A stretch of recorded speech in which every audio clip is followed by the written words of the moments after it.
Hey everyone, I'm Dr. Madhuri Goswami, Associate Professor of English. In the previous lessons, we started studying a short story, The Night Train at Deoli, written by Ruskin Bond. We also had the introduction to Ruskin Bond, and while meeting Ruskin Bond, we came to know that the initial years of his life were full of hardships and challenges. But still, Ruskin Bond has shown the positive outlook on life in his writings. That's truly motivating and inspiring aspect. In the previous lesson, we discussed the theme, plot and characters of the story The Night Train at Deoli, and we also listened to the first half part of the text of the story and we analyzed it. Now let's move further and listen to the next part. What happens next? Are you curious to know about that? Then stay tuned. But before that, let me just give you a quick recap of what has happened so far. In the story, The Night Train at Deoli, there is an adolescent boy who is the narrator and the protagonist at the same time.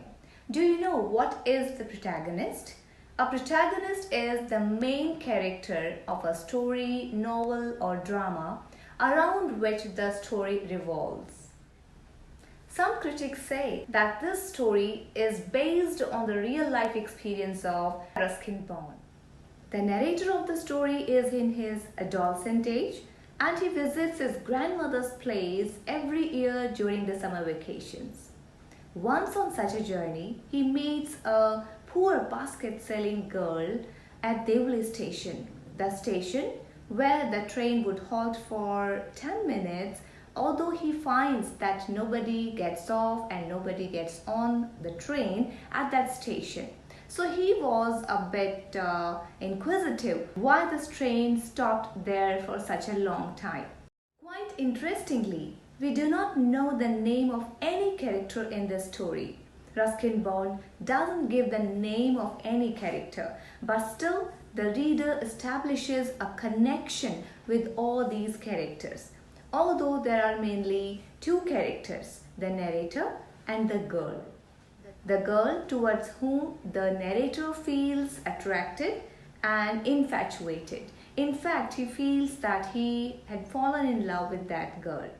So far, we have seen the introduction and the rising action of the story. Now we will see the climax and then we will see the falling action with its resolution. Well, now let's listen to what happens next when these two strangers meet. I watched her until the signal box came in the way and then the jungle hid the station. But I could still see her standing there alone. I sat up awake for the rest of the journey. I could not rid my mind of the picture of the girl's face and her dark, smoldering eyes. You know, this was how the first meeting ended, on a note of interest tinged with gloom, and the cherished moment too seemed to slip away with the platform. The narrator sat awake for the rest of the journey as he was unable to get rid of the lingering picture of the girl's face and her dark, smoldering eyes, standing alone and looking at him, which accounted for the magic spell. However, upon reaching his grandmother's place, the narrator soon forgot about the meeting as there were other things to occupy his mind. Now let's listen from the narrator. But when I reached Dehra, the incident became blurred and distant, for there were other things to occupy my mind. It was only when I was making the return journey 2 months later that I remembered the girl. I was looking out for the girl as the train drew into the station, and I felt an unexpected thrill when I saw her walking up the platform. I sprang off the footboard and waved to her. When she saw me, she smiled. She was pleased that I remembered her. I was pleased that she remembered me.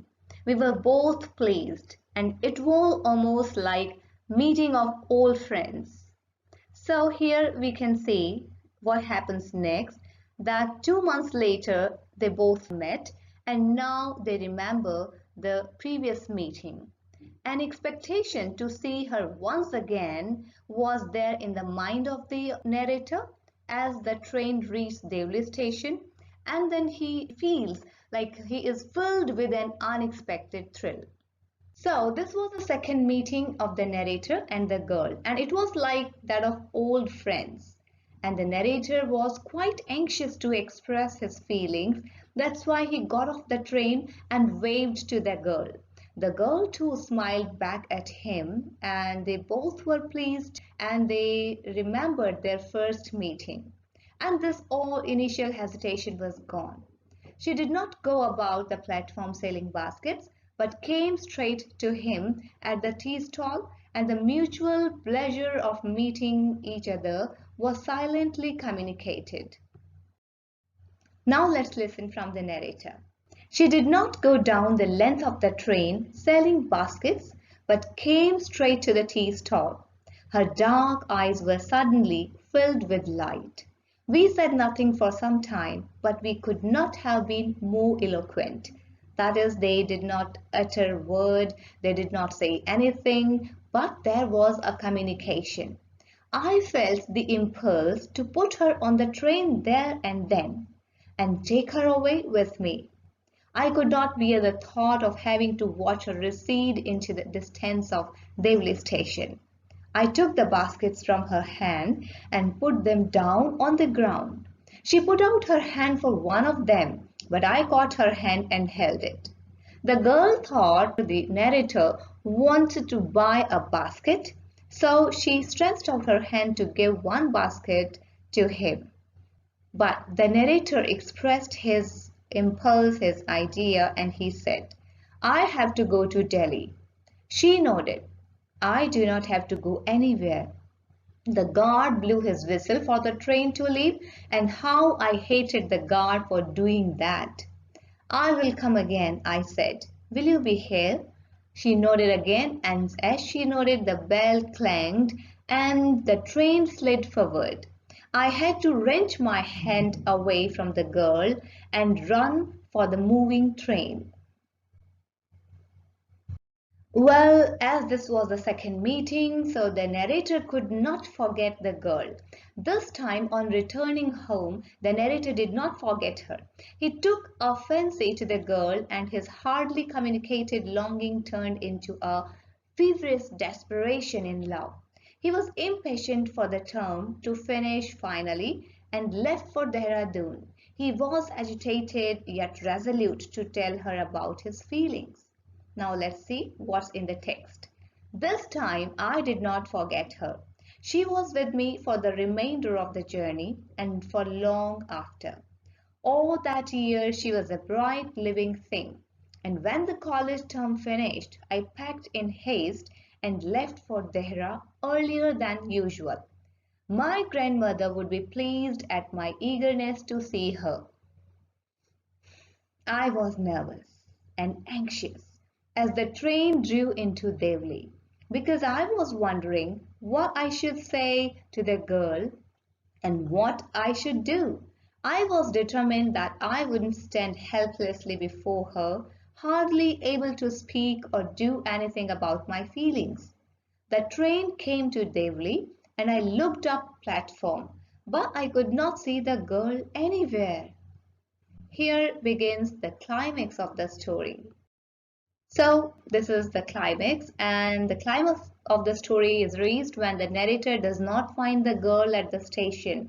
He wonders what might have happened to her, and he suddenly felt tenderness and a sense of responsibility for her.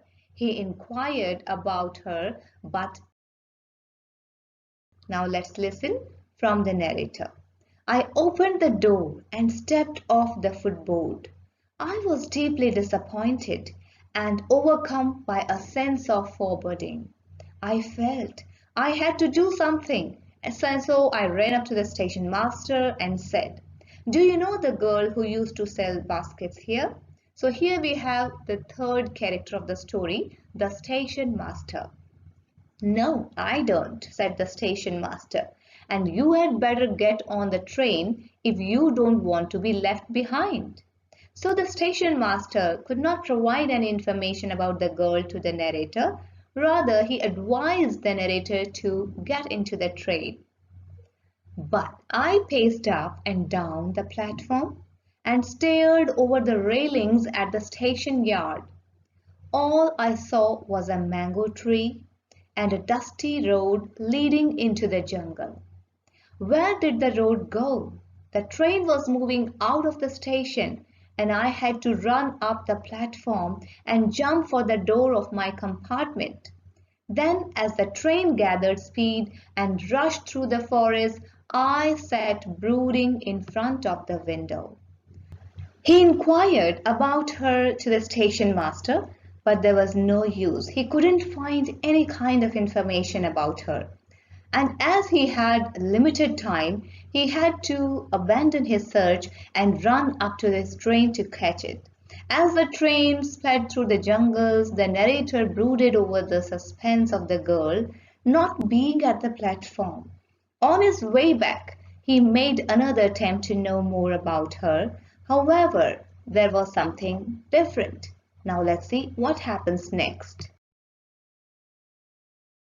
What could I do about finding a girl I had seen only twice, who had hardly spoken to me and about whom I knew nothing, absolutely nothing, but for whom I felt a tenderness and responsibility that I had never felt before? So this is the first love of that narrator, and he says that there is a kind of sense of responsibility for that girl that has been developed in his heart. My grandmother was not pleased with my visit after all, because I didn't stay at her place more than a couple of weeks. I felt restless and ill at ease. So I took the train back to the plains, meaning to ask further questions of the station master at Deoli. But at Deoli, something happened which he didn't expect. There was a new station master. The previous man had been transferred to another post within the past week. The new man didn't know anything about the girl who sold baskets. I found the owner of the tea stall, a small, shriveled up man wearing greasy clothes, and asked him if he knew anything about the girl with the basket. So here the narrator is trying to ask the tea stall owner about the girl. He says, yes, there was a girl here I remember quite well. He said, but she has stopped coming now. Why, I asked, what happened to her? How should I know? Answered the man. She was nothing to me, and once again I had to run to catch the train. So here there was no use of asking about the girl. Nobody could tell him, but it was sure that she has stopped coming there. So this is the falling action of the plot. As we have discussed in the previous lesson, that there are 5 parts of the plot. So far we have seen in the story, in the plot of the story, those 4 parts: introduction, then rising action when the narrator meets the girl, and then there's a climax when he is not able to find the girl on Deoli station when he comes back. And now this is the falling action where he thinks that he should break the journey and get down at Deoli station, but he is not able to do that. Now let's see what is the resolution of the plot of this story. Here the narrator admits that he would never break his journey at Deoli as it would spoil his game. Here the word game is not a derogatory word, rather it's a word that will give you a kind of contentment. Because we can say here the game of trying to spot the familiar and cheerful face of the girl at the station, and experiencing a thrill and excitement of expectation that is arising in his heart, that is surging through him, because from him he seemed to derive the contentment. So this feeling of contentment was there, that someday he might meet the girl. So the hope is there, so the expectation is there. There is nothing else. He doesn't want to spoil this expectation, this pleasure of thinking, this pleasure of anticipation by getting there down and finding that he would never meet that girl again. So the end of the story gives some message also, and the message is that the faint and bright memories of the dream like encounter create a world where passion reigns supreme. So the end too remains enveloped in mystery. So he did not disclose that could he ever met that girl after that. So the mystery is there. What happened to that girl? And the author lets it remain so, like a beautiful and curious dream, the memory of which creates an elusive and mesmerizing effect. So even the reader is captivated by this kind of mystery, and the reader also thinks this thought is prolonged in the mind of the reader that what happened to the girl. So this was a beautiful story written by Ruskin Bond, The Night Train at Deoli. So I hope, dear students, you must have enjoyed listening to this story and the analysis of the text of the story. Now in the next part, we will conclude it, taking up some questions, discussing the story and some other critical aspects of the story.